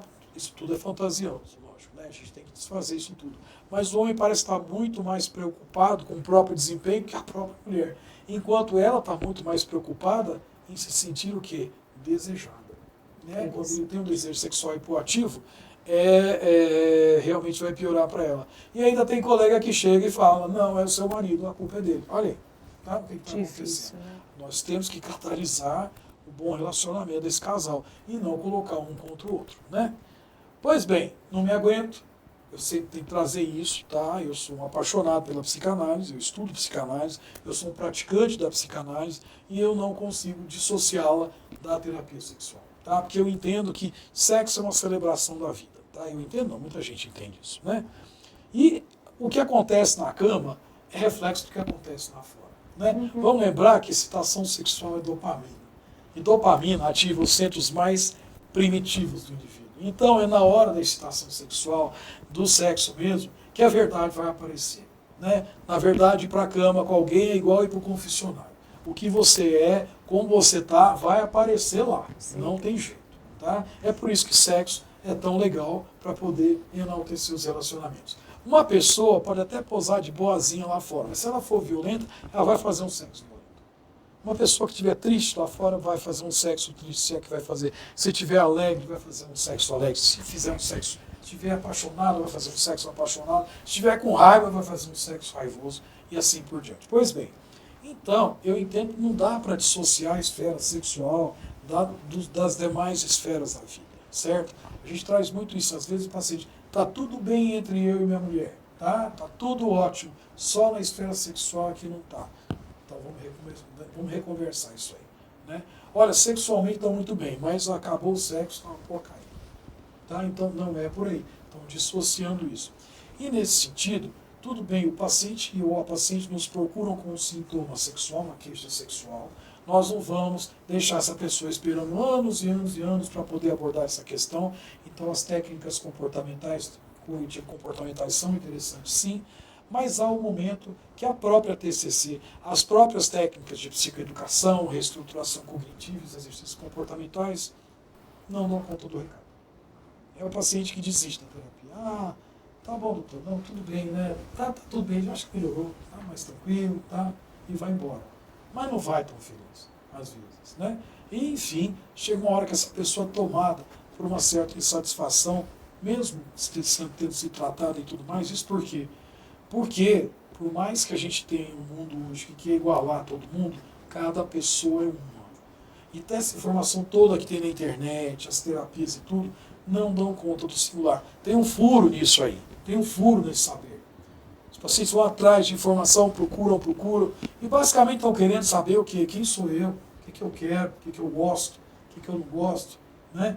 A pessoa está tentando se encontrar. E não tem um lá fora que possa dizer para ela quem ela é, que a convença. Então é hora deste não saber ser pesquisado pela vida da psicanálise. Historicamente ela surgiu com o Sigmund Freud, como eu falei, né, pela descrição do inconsciente. É o que eu falei ali na hora. Ele pesquisou, né, mulheres que começou com mulheres, aí depois foram outros pacientes que tinham sintomas que não eram explicáveis, ninguém achava a causa disso. No que ela ia falando, ele ia descobrindo. Então ela ia descobrindo, falando, e de repente aquilo desaparecia. Porque na fala, no discurso verbal, surge aí uma descarga do inconsciente, e esse conteúdo do inconsciente, muito embora a gente não tenha acesso a ele, ele tem acesso a nós. Ele influencia o nosso comportamento. Então a tentativa da psicanálise é justamente puxar do inconsciente para o lado consciente aquilo que está ali, a gente entender como é que são esses significantes que estão, porque uma vez que ele sai do inconsciente e vem para o consciente, a pessoa pode então se posicionar frente a isso. Né? Bom, um pouquinho para frente o Lacan, né, Jacques Lacan, correlaciona a obra do Freud, né, com a do Ferdinand de Saussure, que é o pai da linguística. E aí isso ressalta muito mais aí a questão do o inconsciente é estruturado como uma linguagem, ou seja, em psicanálise o que a gente usa como instrumento, como insumo de trabalho? O discurso do paciente. O paciente vai falar, e nós vamos ouvir esse paciente. Tá? E as técnicas hoje em dia, antigamente era hipnose, etc. O próprio Freud abandonou a hipnose. Realmente a técnica é a associação livre. O paciente deve falar o que lhe vem à cabeça, sem censura, independente do conteúdo, ele vai falar e nesse discurso vão aparecer aqui aí o quê? Os atos falhos, ou seja, as contradições, vai falar uma coisa e fala outra, e aí o analista está lá ouvindo e falando, por que você disse isso? E aí essa coisa vai indo. E também a interpretação dos sonhos, que é uma boa forma de ter acesso a esse inconsciente, tá? Se, por um lado, a psicoterapia, a terapia cognitivo-comportamental, tem o foco na mudança do comportamento, já a psicanálise tem um objetivo não só da mudança do comportamento, mas muito mais na mudança do posicionamento dessa pessoa com relação a si mesmo. É o reconhecimento de si como um sujeito, produto do próprio desejo, meu desejo, não é o desejo desse outro, que é singular, e se reposicionar frente a isso. Lógico que isso aí vai levar a uma mudança do comportamento e tudo mais. Mas, enfim, esse é o objetivo da psicanálise, e muitas vezes a queixa sexual funciona assim como um sintoma para a psicanálise. É por isso que às vezes eu fico muito incomodado com a prescrição de ansiolíticos só para dar uma aliviadazinha, só para dar um jeito. A testosterona só para dar um empurrãozinho. Isso aqui só para ajudar. Isso acaba inibindo esse movimento. Desculpe.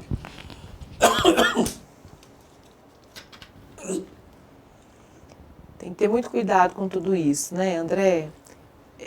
Todo mundo hoje, né, a gente está num momento em que as pessoas estão buscando soluções mágicas, né? Ao invés de olharem realmente para a causa dos problemas e para aquelas situações ali que já foram vivenciadas na vida e podem ter um impacto nessas queixas. Exatamente. Eu perdi a voz totalmente. Mas olha, acabou a aula. Desculpa, pessoal. Mas hoje nós chegamos ao orgasmo, gente. Sim, essas são aqui as referências e esses são os nossos contatos. Muito obrigado. Eu que agradeço. Tem mais perguntas? A gente recupera. Vamos lá. Essa aula de terapias, né, doutor André, trouxe muitas informações para vocês, até para quem aí não é especialista na área. São várias situações aí, abordagens, né? Abordagens que podem sim ajudar aí os pacientes. E foi muito legal você trazer todas essas noções, né? E às vezes alguns pacientes eles chegam a perguntar, né? Qual abordagem você trabalha, doutora Joyce? É importante frisar que geralmente a gente não trabalha com uma abordagem só, né? A terapia sexual ela pode se valer de várias abordagens e inclusive, né, o doutor André citou aí a terapia cognitivo-comportamental, a gente tem a psicanálise, a gente tem também psicodrama, né? Nossa formação lá no Prosex, o programa de sexualidade da USP, foi muito em cima do psicodrama. E aproveito para citar aqui uma professora que eu gosto muito, né, psicóloga, a doutora Aline Sardinha, que desenvolveu a terapia cognitiva sexual, baseada aí, né, também é um braço aí da TCC, como você disse, existem várias, né, abordagens dentro da terapia cognitivo-comportamental, que hoje a gente chama aí, tem as de segunda onda, de terceira onda, e que podem também serem utilizadas em terapia sexual. É importante, a gente fala que a gente tem ali uma malinha de ferramentas, né? Vários recursos, porque cada paciente vai ter uma necessidade ali, né? Vai ter uma demanda mais específica. Então, essa terapia sexual, ela é uma terapia individualizada.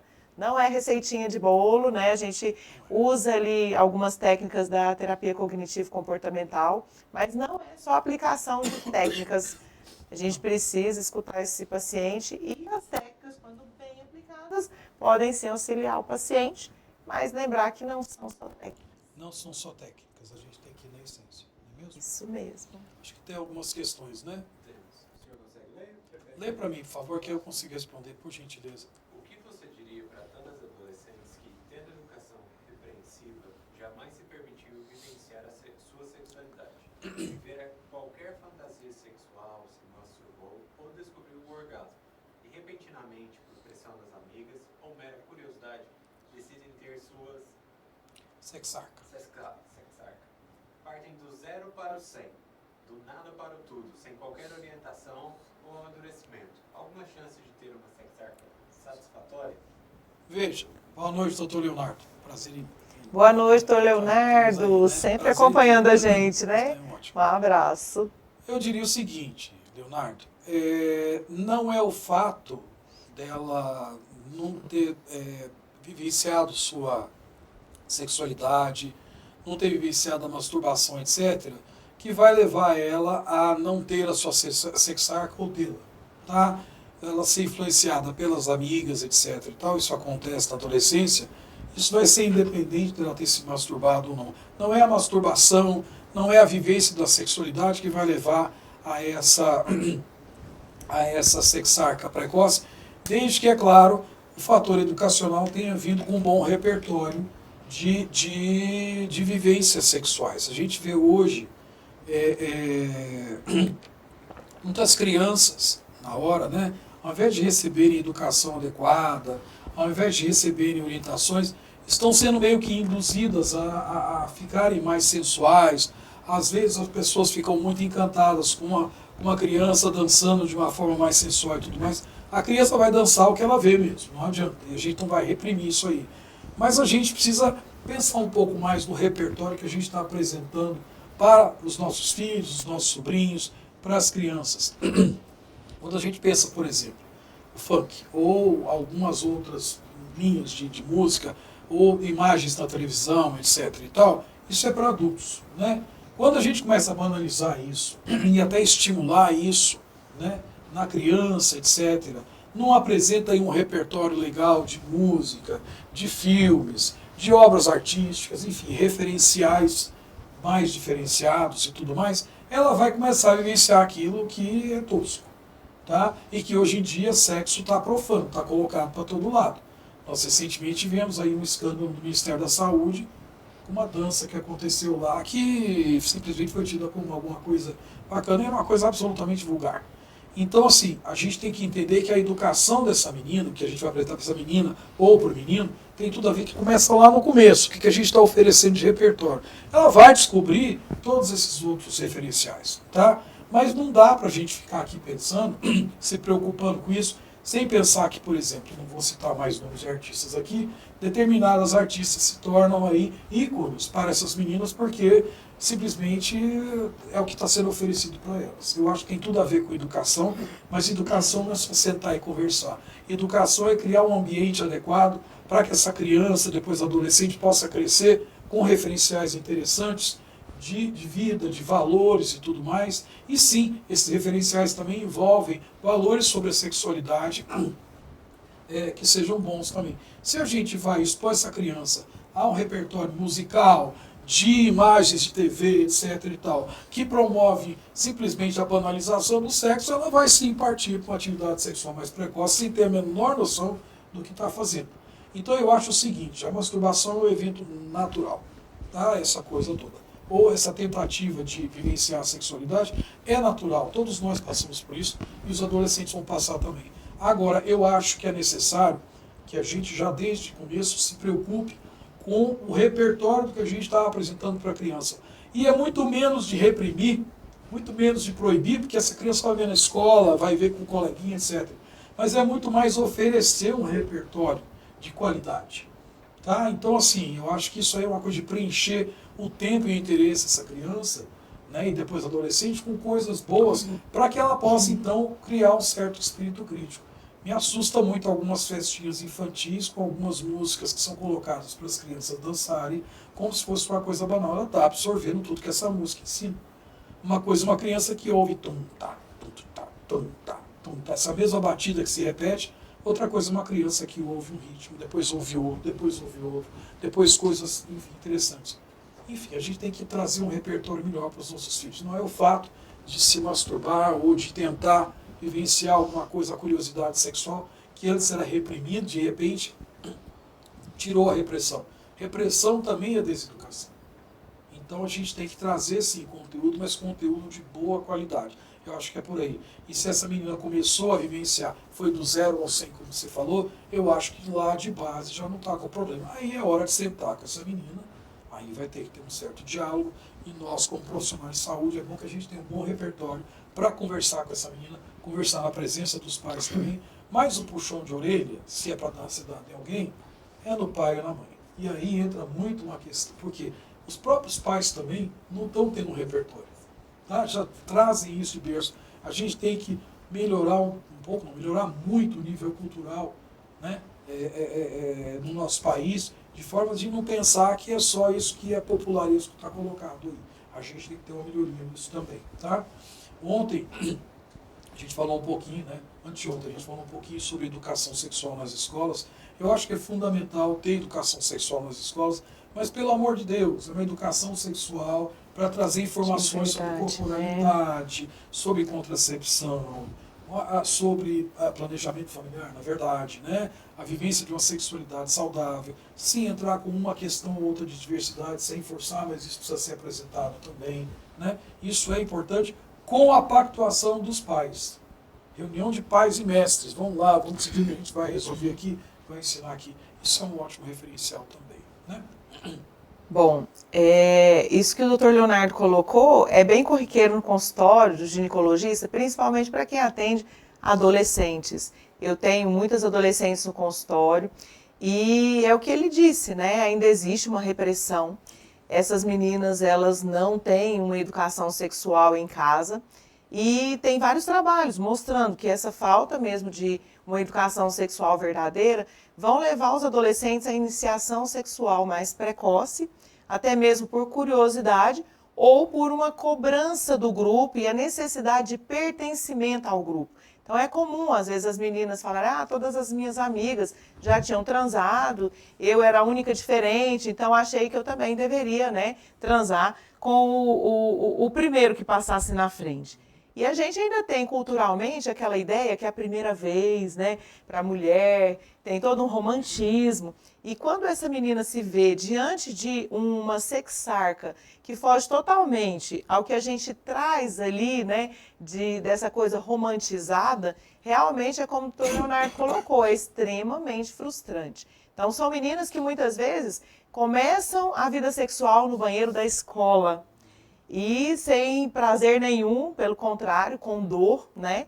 E isso traz, assim, diversas consequências na vida sexual dessa menina, que não teve ali a liberdade para experimentar esse prazer, que nunca, às vezes, nem olhou para essa região genital. Então, eu tenho, me lembro muito de uma paciente, né, que foi com as duas filhas no consultório, duas adolescentes, e quando chegou a hora de examiná-las, a mãe falou assim, olha, vai lá para a doutora ver aquela coisa feia de vocês.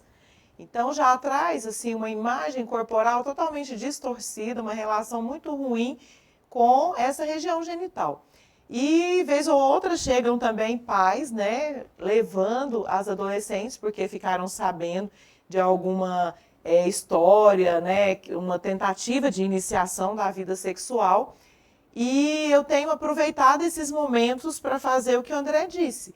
Eu converso com os pais junto com o adolescente, eu converso com o adolescente sozinha e depois eu converso também com os pais. Sempre preservando esse sigilo médico, a gente precisa ter a confiança dessas adolescentes, até porque nós vamos ter que pensar, né, em contracepção, em sexo seguro, mas temos que pensar também em trazer esse discurso do prazer, porque a sexualidade é e deve ser prazerosa. E, infelizmente, o pouco que a gente tem de educação sexual nas escolas não trabalha as noções de prazer. Outro dia mesmo eu estava com um casal e aí, no momento em que eu fui conversar com eles, eu trouxe muita memória como foi essa iniciação sexual deles, né? E quais foram os reflexos positivos ou negativos daquilo que eles vivenciaram na própria sexualidade. E que aquela forma que eles estavam reagindo a essa tentativa de iniciação sexual da filha teria impactos futuros, né?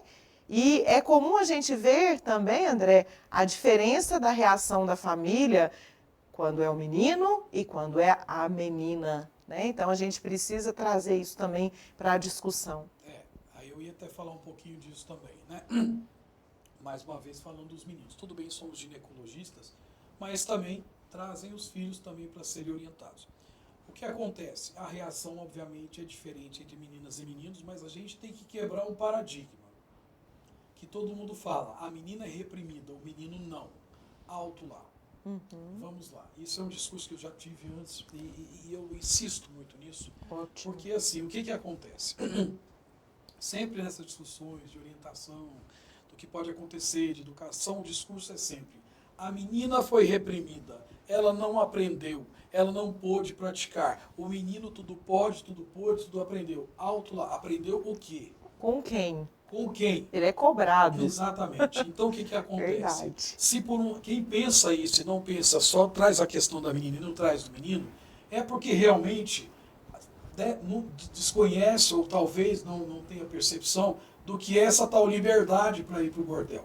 Estão romantizando essa história. Também. Quem acha que vai encontrar Julia Roberts, né, lá onde a mulher vai encontrar, está enganado, é porque nunca foi a um prostíbulo aos 14 anos de idade para ter sua iniciação sexual, como acontecia e ainda acontece com vários, né, de nós Vários homens. E está achando que é muito legal. Nunca entrou no bordel, não sentiu o cheiro de urina que tem lá, não ouviu a música vulgar que tem lá, as pessoas bêbadas estão lá, a primeira relação sexual que vai ter é com uma mulher geralmente mais velha, eu estou falando agora de um prostíbulo Sim. muito, né, de baixo nível, mas que acontece né? muito. Com nível de higiene questionável, né? Às vezes muito vulgar e tudo mais, morrendo de medo e pior. Tem que sair de lá e contar para todo mundo que foi a melhor coisa que já aconteceu com ele na vida. O rapaz sai de lá Mesmo arrasado. que ele não tenha tido uma ereção, né? Tá? O que é Sai comum, arrasado, né? Sai arrasado. Pois é. E se achando o pior do mundo e tem que falar, não, foi legal, foi legal. Então é de se entender o seguinte, tá? Imagine, um menino de 14, 13 anos, como é que seria pegar uma menina e levar ela até um bordel para iniciar ali a vida sexual dela? Isso é uma violência que fazem com os rapazes desde sempre. Verdade. E aí eu pergunto, porque se por um lado as mulheres tudo foram reprimidas, os homens, por outro lado, tudo tem que fazer. Não é que eles tudo podem fazer, eles têm que fazer. Tá? Se ela não podia fazer, ele é obrigado a. E aí o que acontece? A gente vê esse discurso ressentido por vários homens em terapia que trazem aí. Por quê? Eu pergunto, o que é, qual é a pior tipo de repressão mesmo? Repressão mesmo. O que é mais repressivo? Não poder fazer o que se quer ou ser obrigado a fazer aquilo que não se quer, inclusive. Verdade. Tá? Então esse é o drama do rapaz. A diferença é que ele não reclama. É. Homem que reclama não é macho, né? Pois é, ainda tem essa ideia, então, né? Então nós temos que carregar isso, o seguinte, a educação sexual tem que ser para meninas e para meninos, mas vamos também lembrar que os meninos passam por dramas também, e a gente vê o reflexo disso na sexualidade desse homem mais para frente também. Tá? Então a gente tem que começar a quebrar esse paradigma. Não é que os homens tudo podem. Eles, na verdade, têm uma baita... são forçados a terem que fazer coisas que talvez não quisessem. Alguns vão achar essa história divertida, vários não. E essa cobrança aparece, inclusive, nas disfunções sexuais, quando, por exemplo, essas noções, né, quando de repente o casal tem um desencontro, né, sexual que está acontecendo ali, por um lado ela tem a repressão, mas pelo lado dele ele também tem uma cobrança que carrega nas costas, um peso muito grande. Tá? Eu já tive paciente que chegou em mim com a seguinte queixa: eu vim aqui porque eu sou responsável pela depressão da minha esposa. Olha que peso, hein, André? Eu sou responsável pela baixa autoestima dela, porque ela se acha feia. Ela está em depressão, ela está em tratamento. Por quê? Porque eu não estou tendo ereção. E aí a gente vai pesquisar o que acontece, essa ereção não vem por causa de conflitos, etc. e tal, enfim. E ele está carregando nas costas, inclusive, uma questão que é da esposa dele. Tá? Porque ele carrega essa obrigação sexual de satisfazer. Portanto, essa educação sexual tem que ser feita. É diferente para rapazes e moças, são diferentes, mas a gente tem que levar em conta que é um sofrimento deles todos. E esse início aí tem que ser feito. Agora, vamos tentar trazer repertório mais interessante para os nossos filhos, sobrinhos, etc. e tal. Tá? Começa lá no começo, tá, Leonardo? Lá na educação no início, que a gente tem que oferecer um repertório a mais. E só mais uma coisa para pontuar, né? Quando o doutor Leonardo coloca ali parte do 0 para o 100, eu aproveito para dizer que na sexualidade a gente precisa criar uma coisa que eu chamo, né, da ponte da intimidade.